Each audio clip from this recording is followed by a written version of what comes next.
Hello, welcome back to the channel. Today we are diving deep into the forest of Mirkwood, sailing the rivers of Middle-earth, and exploring the incredible life of one of the most iconic elves in all of the fantasy, Legolas Greenleaf. Get ready, because this is a story that spans ages from ancient forests to the very shores of the Undying Lands. Now, you might know Legolas as the incredible agile elf with bow who seems to never run out of arrows in the movies. But there is so much more to him than just incredible combat skills. He's a prince, a loyal friend, and a character who embodies the timeless beauty and wisdom of the elves, prince of their Woodland realm. Legolas is a Cinder elf and the son of King Trandolin of the Woodland realm in the northern Mirkwood. Yes, that Trandolin, the Elven king from the Hobbit, who had a penchant for wine and imprisoned Thorin Oakshield and his company. While we don't know Legolas' exact birthday, we know he's very old, likely born after his grandfather, Orofer, was killed and Trandolin took over the rule of Mirkwood. His people, the Sylvan Elves of Mirkwood, are a blend of the ancient Sindar and the native Wood Elves, giving them a deep connection to the land. Before his fateful journey with the Fellowship, Legolas was a protector of his realm, living amongst the ancient trees of Mirkwood, which had become a dark and dangerous place under the growing shadow of Dol Guldur. His life was one of vigilance, guarding against the encountering evil. Legolas first steps into the wider world of Middle-earth as a messenger from his father. In the autumn of the Third Age, he arrives in Rivendell to attend the Council of Elrond, bringing news of a concerning escape. Gollum, the creature who once bore the One Ring, escaped from the Mirkwood Elves' guards.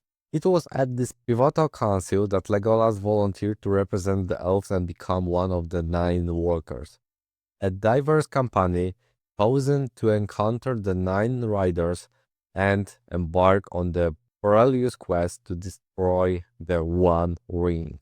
This was no small decision for an elf. Like many of his kin, had a deep connection to Middle-earth. Yet, the threat of Sauron was too great to ignore. His journey with the Fellowship immediately showcased his unique elvish abilities. Crossing the snowbound Caladars, while others struggled throughout the drift, Legolas could run lightly atop the snow, leaving barely a mark. His keen elvish eyes and hearing were invaluable, allowing him to perceive dangers far beyond the reach of men or dwarfs. He was the one who spotted the thick snow wall on Caladars, and later, with the incredible precision, shot down a Nazgul-furred beast with a single arrow in the dark, saving the company from a dire attack on the River Anduin. Perhaps one of the most heartwarming and enduring relationships in all of the Tolkien's work in the unexpected friendship that blossomed between Legolas and Gimli, the dwarf of the Fellowship.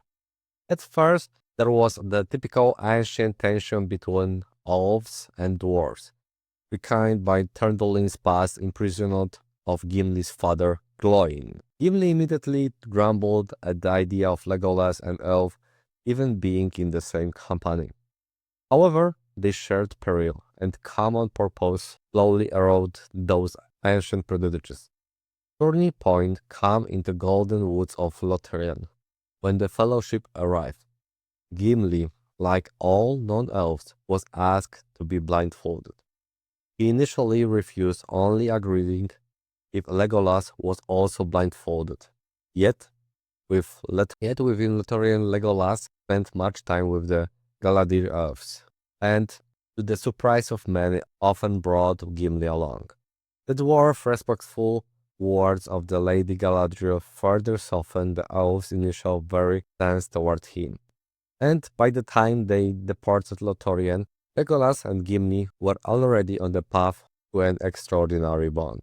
This fellowship became a cornerstone of their journey, a testament to overcoming deep animosity They developed a friendly rivalry most famous during the Battle of Helm's Deep, where they engaged in an orc-slaying contest. Even when Gimli won, Legolas showed no jealousy, simply stating his gladness that Gimli was still on his feet. Legolas' combat prowess was undeniable throughout the War of the Ring. His skill with a bow was unparalleled, striking down foes with incredible accuracy from a distance, but he was also deadly with his long, white knives in close quarters. At Helm's Deep, he fought alongside Aragorn and Gimli, a crucial defender of the Kirim stronghold. His elvish agility and speed made him a formidable presence on the battlefield, traversing impossible terrain with ease. He joined Aragorn and Gimli on the perilous journey through the paths of the death, facing the spectral army of the death. His horse, Arod, initially refused to enter the dark path, but Legolas called him. He was one of the few who could see the spectral host clearly as they followed Aragorn. Later, he fought in the epic battle of Pelennor Fields outside of Minas Tirith, where he continued his devastating work against the forces of Mordor.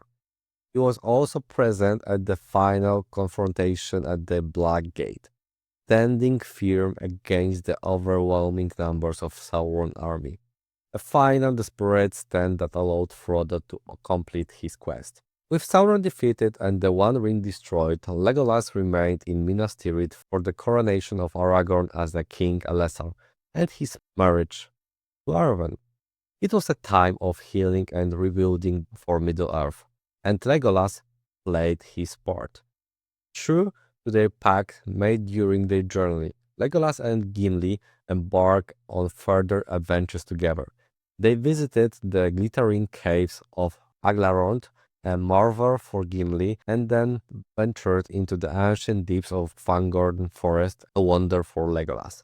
Eventually, with the permission of his father, Legolas led a company of Sylvan elves to Ithilien, the beautiful land bordering Mordor that had been devastated by the war.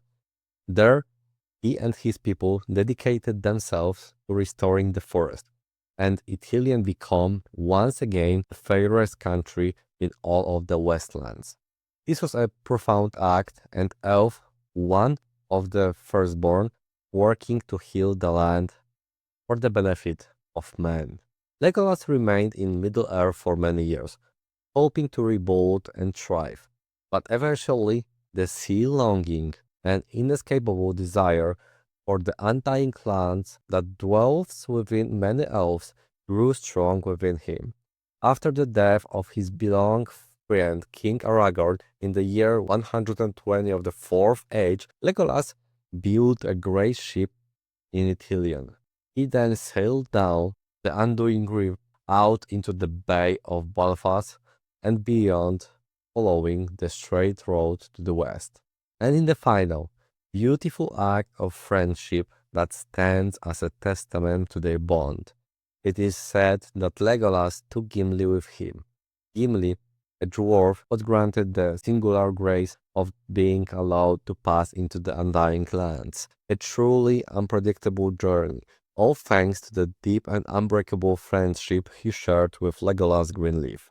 It is a powerful symbol of reconciliation between races, proving that even the oldest enmities can be overcome by loyalty and love.